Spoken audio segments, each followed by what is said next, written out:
রাইক না আমার জুতার দোকানে জুতা না দিয়েছে খাওয়ান শুরু করছে।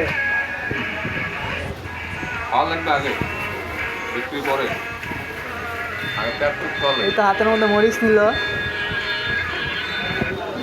গ্রিন চিলি, কাঁচা মরিচ একা একা খাইতেছে আর আমি এখানে বসে আছি। খাবার দাবার খাবার খাবার খাবার দিয়ে কি করবেন?